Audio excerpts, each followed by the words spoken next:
Hello दोस्तों, मेरा नाम है अनिल। क्राइम रेडियो चैनल पर आपका स्वागत है। उत्तर प्रदेश का कानपुर शहर, जिसे इंडिया का मैनचेस्टर भी कहा जाता है, इसी कानपुर शहर के एक अरबपति बिजनेसमैन ओम प्रकाश दासानी, जिनका बिस्किट का बहुत बड़ा कारोबार है, उनके दो बेटे श्याम दासानी और पीयूष दासानी। 2 साल पहले ही 2012 में पीयूष की शादी जबलपुर के एक रईस खानदान की लड़की के साथ की गई थी। पीयूष की वाइफ का नाम था ज्योति। धीरे धीरे वक्त बीता और अब पीयूष की शादी को 2 साल हो गए थे। 27 जुलाई 2014 संडे का दिन था। शाम को पीयूष ने अपनी वाइफ ज्योति से कहा कि चलो कहीं बाहर चलते हैं, किसी अच्छे रेस्टोरेंट में खाना खाते हैं, लॉन्ग ड्राइव पे चलते हैं। इसके बाद दोनों रात को करीब 9 बजे घर से निकलते हैं और कानपुर के ही एक वरांडा रेस्टोरेंट में पहुंचते हैं। पीयूष डिनर का ऑर्डर देता है। दोनों हस्बैंड वाइफ खाना खाते हैं और करीब 1 घंटा वहाँ बिताते हैं और इसके बाद रात के लगभग 11 बजे पीयूष और उसकी वाइफ ज्योति अपनी होंडा अकॉर्ड कार में वहाँ से निकलते हैं। वहाँ से थोड़ी दूर आगे पहुँचते ही एक सुनसान सड़क पर 2 मोटरसाइकिल पर सवार 4 लड़के पीयूष की होंडा अकॉर्ड कार को घेर लेते हैं।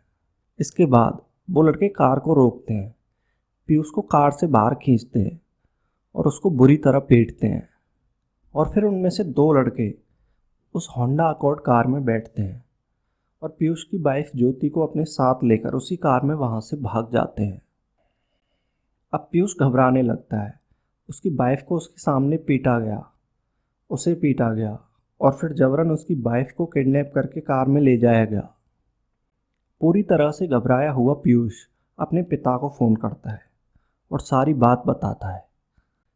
इसके अलावा पीयूष वहाँ से गुजर रहे लोगों से भी मदद मांगता है। फिर एक मोटरसाइकिल सवार शख्स पीयूष को लिफ्ट देता है। पीयूष अब वहाँ से थोड़ी ही दूरी पर स्थित स्वरूप नगर पुलिस स्टेशन पहुँचता है। पुलिस स्टेशन पहुँचने के बाद पीयूष वहाँ अपना नाम पता बताता है और सारी बात पुलिस को बताता है। पुलिस को जब पता चलता है कि शहर के एक नामी अरबपति खानदान की बहू को किडनैप कर लिया गया है, तो पुलिस के भी हाथ पैर फूल जाते हैं। पुलिस स्टेशन में मौजूद पुलिस वाले अपने सीनियर ऑफिसर्स को इस बात की जानकारी देते हैं। रिपोर्ट लिखाने के बाद पीयूष अपने घर पहुंचता है। अब तक ये खबर जबलपुर में ज्योति के घर वालों को भी दे दी जाती है। पुलिस के सीनियर ऑफिसर्स की टीम फौरन पीयूष के घर पहुंचती है और पूरी घटना के बारे में पूछताछ करती है। इसके बाद पीयूष रेस्टोरेंट से निकलने से लेकर उस जगह तक जहां उसकी वाइफ को किडनैप करके वो लोग ले गए, पूरी वही कहानी बताता है जो उसने पुलिस स्टेशन में रिपोर्ट में लिखवाई थी। अभी पुलिस के सीनियर ऑफिसर्स पीयूष के घर पर मामले की जानकारी ले ही रहे थे, तभी रात को करीब 2 बजे पुलिस कंट्रोल रूम से एक फ़ोन आया और बताया गया कि जिस होंडा अकॉर्ड कार की तलाश है वो इसी शहर में एक सुनसान जगह पर सड़क किनारे खड़ी मिली है। इस बात की जानकारी मिलते ही पुलिस की टीम वहां पहुंचती है। पीयूष की होंडा अकॉर्ड कार वहीं खड़ी हुई थी, लेकिन जब कार का दरवाज़ा खोला गया तो अंदर का मंजर देखकर पुलिस वालों के भी हाथ पैर फूल गए। कार के अंदर चारों तरफ खून बिखरा हुआ था। पूरी कार खून से सनी हुई थी और एक सीट पर खून से लथपथ ज्योति की लाश पड़ी हुई थी। ज्योति की लाश और उस खून को देखकर लग रहा था कि अभी कुछ ही देर पहले ज्योति को मारा गया है, क्योंकि खून ने अभी जमना शुरू नहीं किया था।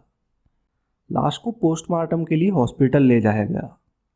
अब सवाल ये था कि घर से निकलने के बाद अगले 2-2.5 घंटे में ही ये सब हो गया। अगर ज्योति की किडनैपिंग फिरौती के लिए की गई तो फिर फिरौती मांगने से पहले ही ज्योति का कत्ल क्यों कर दिया गया। इधर सभी घर वालों का रो रो कर बहुत बुरा हाल था। पीयूष भी लगातार बस रोए जा रहा था। सभी घर वाले अब हॉस्पिटल पहुंचते हैं जहां ज्योति का पोस्टमार्टम होना था। इसी दौरान एक पुलिस ऑफिसर ने बड़े ध्यान से वहां पीयूष को देखा और इसी ऑफिसर ने करीब 2 घंटे पहले पीयूष का बयान दर्ज करने के दौरान उसे घर पर भी देखा था। जब उस पुलिस वाले ने पीयूष को हॉस्पिटल में गौर से देखा तो उसे बड़ी हैरानी हुई। दरअसल हुआ यूं कि जब पुलिस की टीम पीयूष का बयान दर्ज करने उसके घर पहुंची तो पीयूष ने एक टी-शर्ट पहन रखी थी जो उसने ज्योति के साथ डिनर के दौरान भी पहनी हुई थी। उसी टी शर्ट में उसने पुलिस स्टेशन में रिपोर्ट लिखवाई। उसी टी शर्ट में वो घर पहुंचा और उसी टी शर्ट में उसने घर पे पुलिस वालों को अपना बयान भी दिया। और अब जब ज्योति की लाश मिलने की खबर आई तो वो हॉस्पिटल पहुंचा, लेकिन हॉस्पिटल में पीयूष की टी शर्ट बदली हुई थी। अब वो दूसरी टी शर्ट पहने हुए था। अब ये पुलिस ऑफिसर किसी को बताए बिना खुद ही अपने मन में सोचने लगा कि पीयूष घर से निकला अपनी वाइफ को घुमाने के लिए और वो वापस घर भी पहुंच गया। अब जब पीयूष को ये पता चल रहा है कि उसकी वाइफ का कत्ल हो गया है और वो अपनी वाइफ की लाश को देखने के लिए मुर्दाघर पहुंच रहा है, तो ऐसे हालात में क्या कोई पति पहले अपने कपड़े बदलेगा और फिर हॉस्पिटल जाएगा? अब वो पुलिस वाला सोच रहा है कि ऐसे हाल में कपड़े बदलने की क्या ज़रूरत है। ये बात उसे थोड़ी अजीब लगी। उसने अपने सीनियर ऑफिसर को ये बात बताई।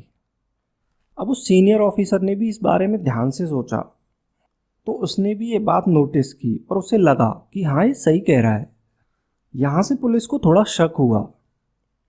अब पीयूष जो वहाँ रो रहा है उस टी शर्ट के बदलने से, वो पुलिस की नज़र में एक संदिग्ध है। हालांकि बस एक टी शर्ट के बलबूते ही उसे कातिल कैसे मान लिया जाए, उसके लिए ज़रूरी था पीयूष के खिलाफ सबूत जुटाना। खैर, इसके बाद जब ज्योति का पोस्टमार्टम हुआ तो पोस्टमार्टम रिपोर्ट में सामने आया कि ज्योति की बॉडी पर किसी तेज धारदार हथियार से कुल 17 वार किए गए थे। इसका सीधा सा मतलब था कि कातिलों ने ज्योति को इस तरह से मारा था कि ज्योति के जिंदा बचने की कोई गुंजाइश ही ना रहे। यहाँ पुलिस के लिए परेशानी ये थी कि ज्योति को किडनैप करके इतनी बेरहमी से मारा गया, लेकिन ना कोई फिरौती का कॉल आया और ना ही पैसे मांगे गए। पुलिस अब पीयूष के बयान के आधार पर अपनी जांच शुरू करती है। पीयूष ने अपने बयान में बताया था कि वो ज्योति को डिनर के लिए बरांडा रेस्टोरेंट में लेकर गया था। तो पुलिस अब उस बरांडा रेस्टोरेंट में पहुंचती है और वहां के स्टाफ से पूछताछ शुरू करती है। तो पता चलता है कि पीयूष और ज्योति वहां डिनर के लिए आए थे। इसके बाद पुलिस उस रेस्टोरेंट की सीसीटीवी फुटेज भी देखती है। सीसीटीवी फुटेज में साफ दिखता है कि पीयूष और उसकी वाइफ ज्योति वहां डिनर के लिए आए थे। लेकिन इसी दौरान पुलिस को सीसीटीवी फुटेज में दिखता है कि पीयूष और ज्योति साथ में टेबल पर बैठे तो थे, लेकिन टेबल पर बैठने के बाद से खाना खाने तक ये दोनों एक दूसरे से बिल्कुल भी बात नहीं कर रहे थे। हालांकि इस दौरान पीयूष ज़्यादातर किसी से फ़ोन पर बात कर रहा था। एक हस्बैंड अपनी वाइफ को बाहर घुमाने लाया है। दोनों साथ में बैठ के डिनर कर रहे हैं, लेकिन एक दूसरे से बिल्कुल भी बात नहीं कर रहे हैं। ये बात पुलिस को थोड़ी अटपटी लगी। इसके अलावा पीयूष ने अपने बयान में बताया था कि उसे उन लोगों ने मारा पीटा और धक्का देकर कार से बाहर निकाला और उसकी वाइफ को कार में लेकर चले गए। लेकिन पीयूष के पूरे शरीर पर चोट का एक भी निशान नहीं था, ना ही उसके कपड़ों पर ऐसा कोई दाग था जिससे लगे कि वो सड़क पर गिरा है। अब ये सब बात है और उस टी शर्ट का बदलना, ये सब पुलिस को बहुत अजीब लग रहा था। पुलिस का शक अब पीयूष की तरफ और बढ़ने लगा, लेकिन अब तक पुलिस के पास कोई पुख्ता सबूत नहीं था। इसके बाद अब पुलिस पीयूष के कॉल डिटेल्स निकलवाती है।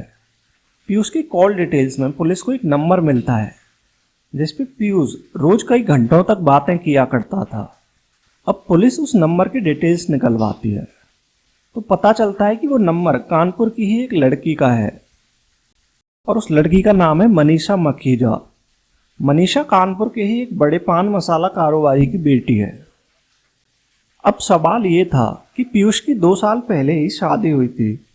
उसके बाद भी वो लगातार पिछले 2-3 सालों से मनीषा से बातें कर रहा था। पुलिस को अब लगा कि इस केस को सॉल्व करने के लिए मनीषा से भी पूछताछ करनी जरूरी है। लेकिन यहाँ पुलिस के लिए सबसे बड़ी परेशानी ये थी कि पीयूष और मनीषा दोनों ही बड़े अरबपति घरानों से थे, तो पुलिस बिना किसी पुख्ता सबूत के इन पर हाथ नहीं डाल सकती थी। इधर जबलपुर में ज्योति के घरवाले भी बड़े घराने के, वो भी चाहते थे कि कातिल जल्द से जल्द पकड़े जाएं। इसीलिए इस केस में पुलिस पर दबाव भी बहुत था। पुलिस बड़ी सूझबूझ से अपना काम कर रही थी। पुलिस को इस केस में इन ताकतवर घरानों के बीच जांच भी करनी थी और असली कातिल को भी पकड़ना था। पुलिस अपनी जांच करती रही, लेकिन पुलिस को इस केस में किसी और कातिल के खिलाफ कोई सबूत नहीं मिल रहा था। अब तक इस केस में पुलिस को जितने भी छोटे बड़े सबूत मिले वो सब पीयूष की तरफ ही इशारा कर रहे थे।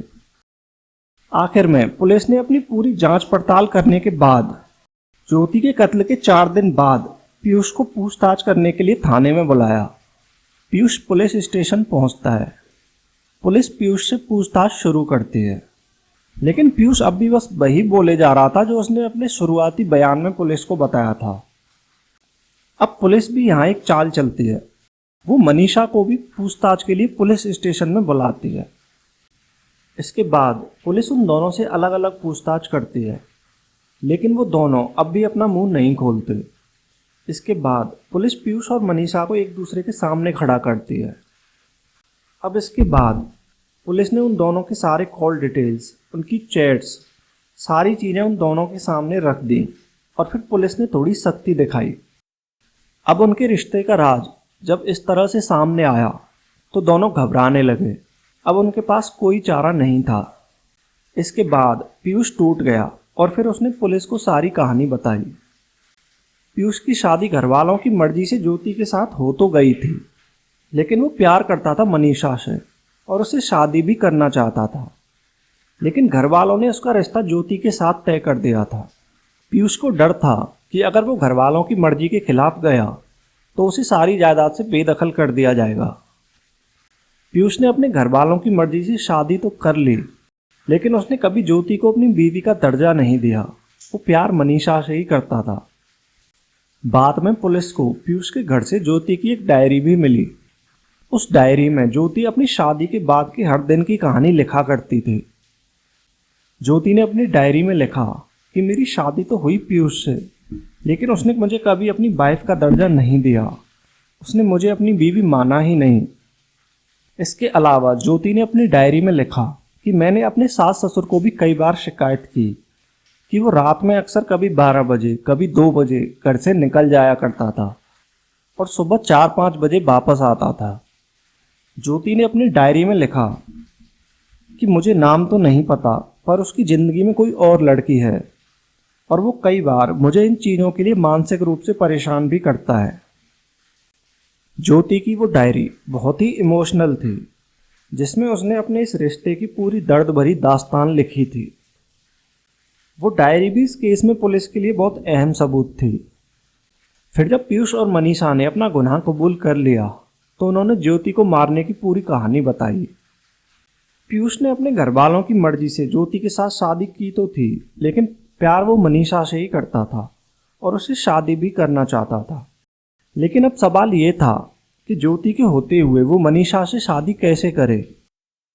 और फिर इसके बाद इन दोनों ने ज्योति को मारने की साजिश रची। लेकिन यहाँ इन दोनों के लिए दिक्कत ये थी कि ज्योति को रास्ते से कैसे हटाया जाए। अब क्योंकि यूपी में किडनैपिंग के बहुत सारे केस होते हैं, तो इन दोनों ने भी ज्योति को किडनैप करके मारने का प्लान बनाया। पीयूष ने अपनी इस साजिश में अपने एक ड्राइवर अवधेश और एक नौकर आशीष को भी शामिल कर लिया। पीयूष ने फिर इन दोनों को किसी सुपारी किलर को ढूंढने को कहा। इसके बाद पीयूष के ड्राइवर अवधेश ने 2 सुपारी किलर सोनू व अखिलेश को 50,000 रुपये में ज्योति की हत्या की सुपारी दी। और फिर 27 जुलाई 2014 को पीयूष ज्योति को डिनर के बहाने रेस्टोरेंट में ले गया। और फिर इसके बाद जो हुआ वो आप कहानी की शुरुआत में सुन चुके हो। इसके बाद पुलिस इन सभी लोगों को गिरफ्तार करती है और सारे सबूत इकट्ठा करने के बाद इनको अदालत में पेश करती है। 2014 में ये घटना हुई थी और इस मामले की लंबी सुनवाई के बाद अक्टूबर 2022 में अदालत अपना फैसला सुनाती है। अपने 125 पेज के फैसले में अदालत ने इस हत्या के मेन आरोपी पीयूष को उम्र कैद की सज़ा सुनाई। इसके अलावा पीयूष की ड्राइवर अवधेश, नौकर आशीष और दोनों सुपारी किलर सोनू व अखिलेश को भी उम्र कैद की सज़ा सुनाई। जबकि मनीषा को इस मामले में हत्या का षड्यंत्र रचने और सबूतों को छिपाने के आरोप में महज 3 साल की सज़ा सुनाई। तो दोस्तों, ये थी ज्योति की पूरी कहानी। उम्मीद है आपको ये कहानी पसंद आई होगी। आपको ये वीडियो पसंद आया हो तो इसे लाइक करें, इस वीडियो को ज़्यादा से ज़्यादा शेयर करें, कमेंट करके ज़रूर बताएं कि आपको ये वीडियो कैसा लगा। और क्राइम रेडियो चैनल को सब्सक्राइब करके बेल आइकन को ज़रूर दबाएं ताकि आपको आगे आने वाली कहानियों का नोटिफिकेशन मिल सके। मैं आपसे मिलूंगा ऐसी ही किसी और कहानी के अगले वीडियो में। तब तक आप अपना ख्याल रखें, स्वस्थ रहें।